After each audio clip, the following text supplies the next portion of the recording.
गांव के चाउमीन। गांव में चाउमीन का चलन अभी अच्छे से नहीं आया था, लेकिन सुरेश शहर से चाउमीन बनाना सीख कर गांव में ठेला लगाता है।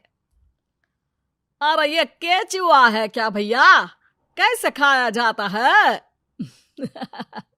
अरे नहीं नहीं, ये चाउमीन है। चाउमीन शहर में खाया जाता है। कितने की दे रहे हो सुरेश?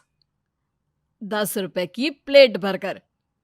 तभी वहां शहर से पढ़ा एक लड़का आता है। जरा एक प्लेट चाउमीन तो देना। सुरेश उसे चाउमीन देता है। उसे चाउमीन खाता देख गांव वाले भी उससे चाउमीन ले लेते हैं और खाने लगते हैं। अरे वाह सुरेश भैया, कमाल की बनाए हो। 2 प्लेट मेरे बच्चों के लिए भी पैक कर दो। बस फिर क्या था, सुरेश का ठेला लगता है और चाउमीन खरीदने वालों की लाइन लग जाती है। तभी वहां से गांव का साहूकार होकर गुजरता है। और ये क्या भीड़ लगी है? लगता है झगड़ा हो गया है गांव में। चलूं मैं अभी तो मजे ले लूं। अरे कहाँ है, इतनी भीड़ लगी है यहाँ? लड़ाई हो गई है क्या?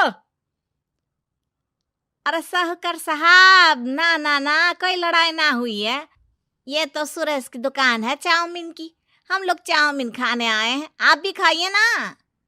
साहूकार चाउमीन खाता है और सुरेश की तरफ देखता है, जो सारे दिन के पैसे गिन रहा होता है। अरे सुरेश, क्या लागत है इस काम की? अरे साहूकार जी, आप अब आए तो ये पूरे 10,000 रुपए ले जाइए, जो पिछले साल शहर जाने से पहले आपसे लिए थे ना। लागत तो क्या कहे, जो आपने दिया था उसी में सीखा भी है और दुकान भी खोल ली। अरे पैसे इतने जल्दी क्या जरूरत थी? कैसे जरूरत नहीं थी साहूकार जी, इतना मोटा ब्याज कहाँ से भरते। साहूकार को अब सुरेश की दुकान को हड़पने की लालच आ जाती है। नाना करते ये सारे दिन में 500 रुपए कमा ही लेता है। अरे गांव में ये ऐसे ही कमाता रहा तो कहीं ब्याज का काम ना शुरू कर दे। अरे भैया, कोई ना कोई जुगाड़ तो करना पड़ेगा। अब साहूकार घर आ जाता है और अपनी बीवी को सारी बात बताता है। हाँ जी, ये तो मैंने भी सुना है कि सुरेश के हाथ की चाउमीन नहीं खाई तो कुछ नहीं खाया। अरे हाँ हाँ, सही ही कहते हैं। मैं भी खा कर ही आ रहा हूँ। अरे भाग्यवान है, कितना अच्छा हो ना अगर वो पैसा हम लोगों को मिल जाए। क्यों? हैं? हाँ, वो तो है, लेकिन कैसे? हम लोगों को तो चाउमीन बनाना आता ही नहीं है। साहूकार और उसकी बीवी अब रोज चुपके से सुरेश के घर जाते हैं और खिड़की से उसे चाउमीन बनाते देखते। अब क्या था, दोनों को चाउमीन बनाना आ जाता है। फिर एक रोज, और सुरेंद्र, तुझे साहूकारनी ने बुलाया था। बोल रही थी कि बेटे के जन्मदिन में 10 किलो चाउमीन का ऑर्डर देना है। बना दोगे ना? अरे हाँ हाँ साहूकार जी, मैं जरूर बना दूंगा। कब देना है घर में 10 किलो चाउमीन? अरे वो तो तू घर आकर बता कर लेना, मैं नहीं बता पाऊंगा। ठीक है, शाम को काम निपटा कर आ जाता हूँ। सुरेश साहूकार के घर जाता है, लेकिन वहां मियाँ बीवी मिलकर उसे बंधक बना लेते हैं। अरे मुझे क्यों बांध रखा है? मुझे छोड़ दो। आज से तेरा ठेला मैं लगाऊंगा और बहुत सारे पैसे कमाऊंगा। साहूकार एक आदमी को सुरेश की निगरानी में लगा देता है और वहां से चला जाता है। अगले दिन, अरे साहूकार जी, आप कब से चाउमीन बेचने लगे और अपना ये सुरेश कहाँ गया? और वो तो शहर गया है। उसका कोई काम निकल आया था। बोल रहा था कि जब तक वो ना आए तब तक मैं ही उसके ठेले का काम कर दूं। पैसे भी तो बहुत उधार ले रखे थे उसने। लगता है कर्जा भरने के डर से भाग गया है। अरे पर वो तो बोल रहा था कि उसने सारा कर्जा उतार दिया है, और वो क्यों भागेगा? इतना तो कमा रहा था। अरे मुझे क्या पता।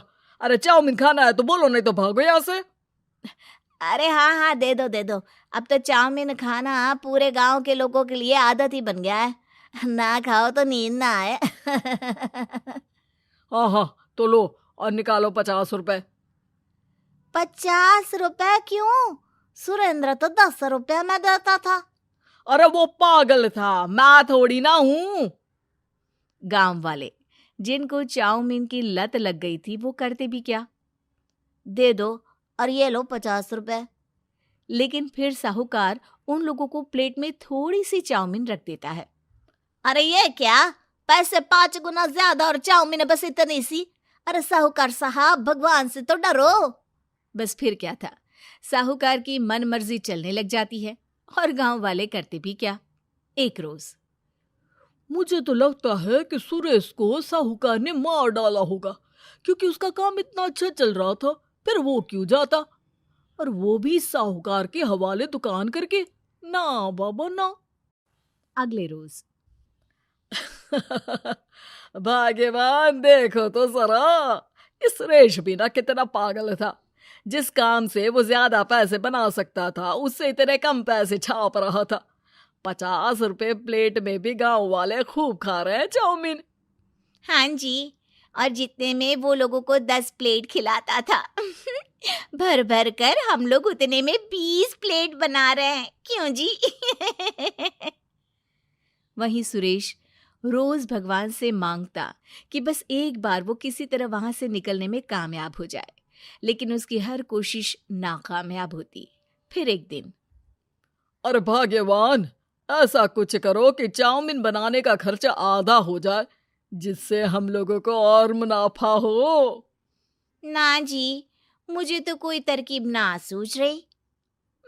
अरे सुनो, एक काम करते हैं, चाउमीन बनाने में जो सब्जी लगती है वो मंडी में लेने तुम देर रात चली जाना। तब तक वो सारी सड़ी गली सब्जी जो दुकानदार वहीं फेंक जाते हैं, वो उठा कर ले आना फ्री में।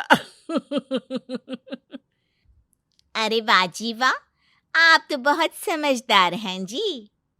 बीवी वैसा ही करती है, लेकिन अब लोग चाउमीन खाते तो मुंह बनाकर। फिर एक बार, अरे राम राम राम, ये पेट में दर्द काहे हो रहा है? आई, आई, आई, आई, आई। हाय रे हाय, मेरा भी पेट दर्द के मारे फटा जा रहा है।